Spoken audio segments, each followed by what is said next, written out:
Are you comfortable? Then I will begin. All right, good. There are many people here today, much more qualified than I am, to comment on the politics of this current situation. So if I may, I would like to talk about a few events that I've witnessed in the past couple of weeks that I think may be relevant. Some of you may know that I have a radio show on BBC Six Music called Jarvis Cocker's Sunday Service. I'm not advertising it. But the other week I played a song by the American singer Bill Callahan.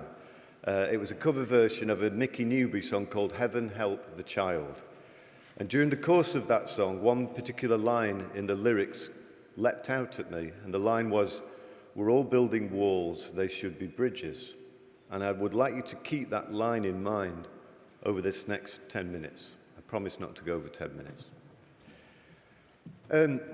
We also have a feature on the show called On This Day, where we look at what occurred on a particular date in years gone by.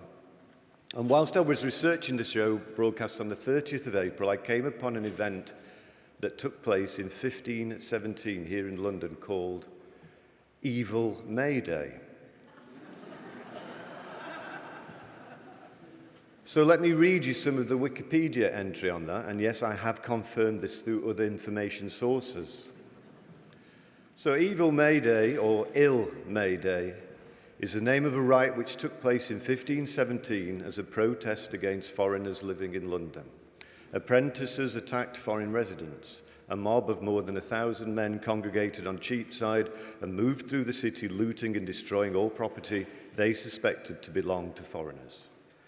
This riot was aimed mainly at French immigrants, but Jews, Dutch, and other groups seen as an economic threat were also targeted.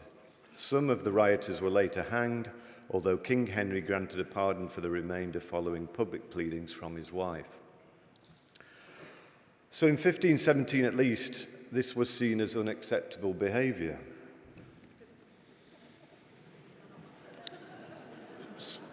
Some of you may also know that I divide my time between London and Paris, and I was in Paris just before the election last Sunday, and I got to see the televised debate between Emmanuel Macron and Marine Le Pen. 2 hours on primetime TV for the public to see and hear the two candidates make their case. No spin, no script, just two people in a room, face to face, slogging it out. A chance to really judge just exactly where the two of them were coming from. It's a real pity I don't speak French.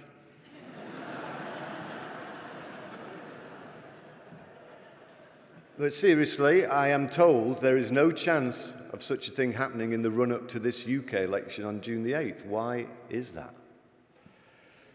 We're all building walls, they should be bridges. A few random images from the past year. I did a tour of a show called Room 29 about an American hotel, which was devised along with a Canadian pianist, a German theatre company, and a French film archive. None of those details seemed significant. My son goes to a French state school where he has 8 hours of lessons in English a week. European Union or European Community is a better term to use than common market. After all, this isn't just about selling things to each other, it's also about living together as neighbours without killing each other. Maybe slightly more important.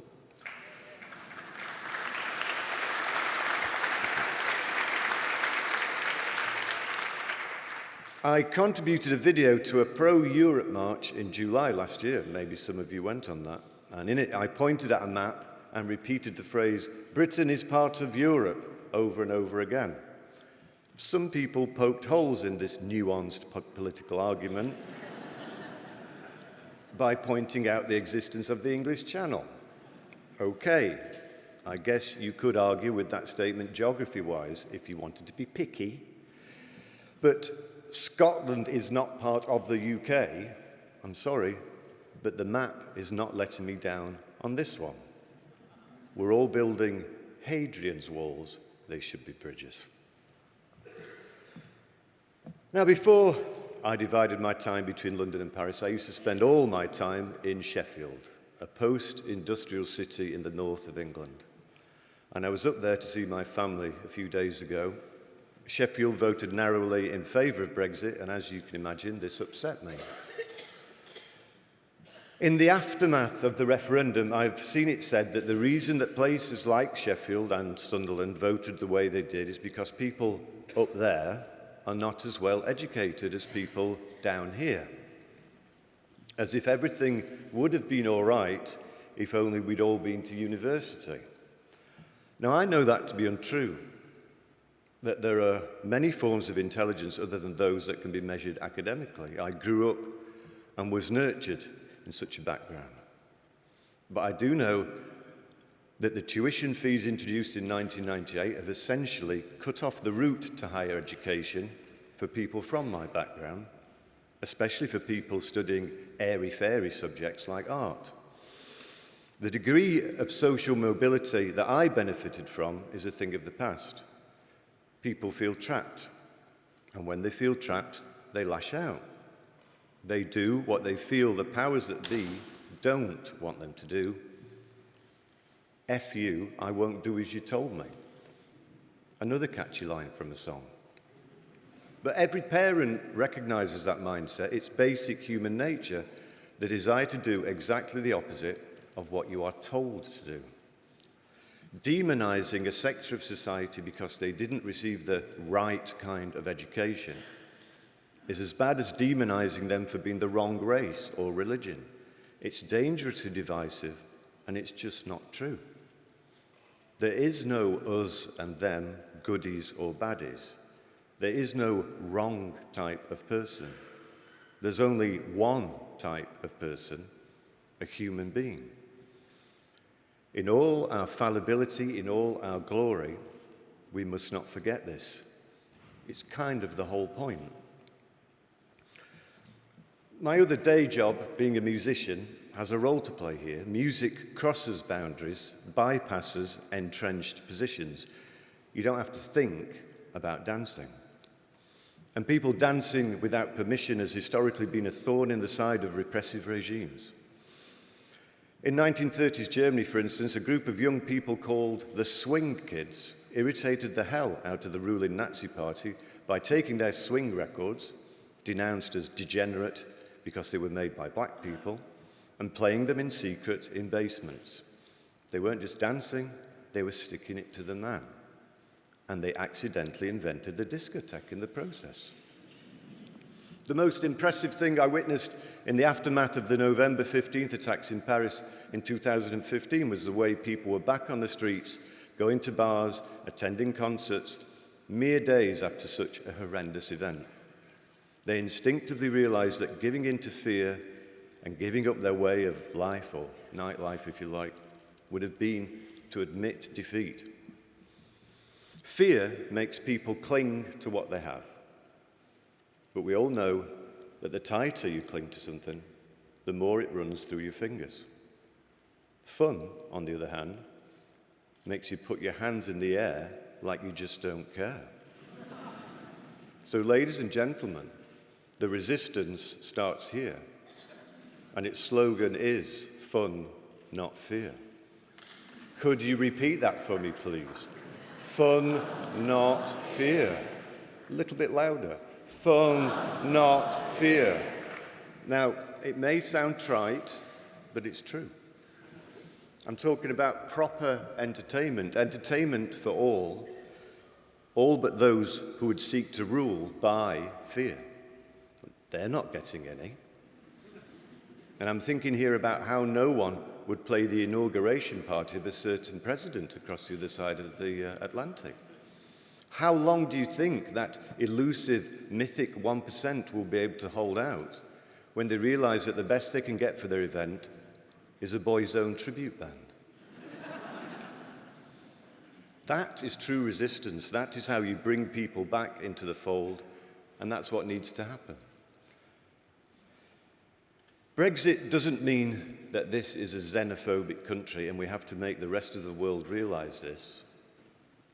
The perpetrators of that evil May Day riot back in 1517, Dr. Bell and John Lincoln, were executed. Now, I'm not suggesting that we bring back hanging, Though, it sounds like the Tories are going to bring back fox hunting, so who knows what else might get revived in this bid to take us back to the good old days. But in 2017, it feels like the extremist minority are being allowed to dominate the conversation rather than being punished or even just marginalised. I had the worst taxi ride of my life the other day. Did you know that the ex-leader of UKIP, an individual I will only refer to by his extremely appropriate initials of NF, did you know that he's got his own show on LBC? The show was on in the cab, and I almost got the driver to turn it off straight away, but I thought, let's stray out of the echo chamber.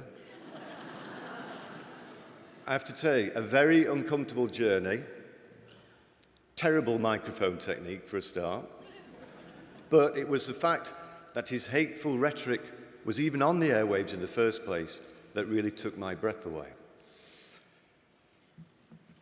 There's an entry on the evil May Day riot of 1517 on the website of St. Paul's Cathedral, and its final paragraph is, "For the past 500 years, London has continued to welcome people from around the world to live and work. Londoners now pride themselves on being part of one of the most culturally and ethnically rich and diverse cities in the world, with more than 300 languages spoken." Now, I'm not quoting that as some kind of bitter irony. That's the London, and that's the Britain that I recognise. And it's the Britain that you'll experience if you actually go out into the world rather than absorbing it through some form of media platform. Everyone should try it. I want to end with a question. In 500 years' time, will June the 8th, 2017 be remembered as evil Theresa May Day?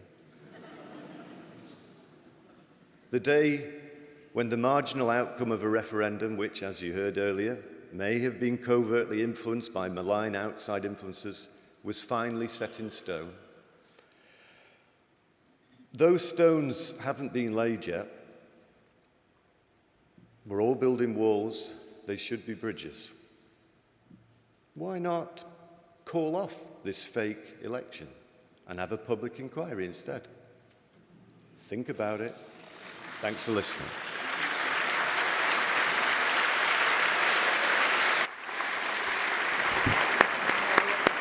Very much, thank you. Enjoy the rest of the convention, thank you. And thank you to the people who invited me to speak here. Thank you.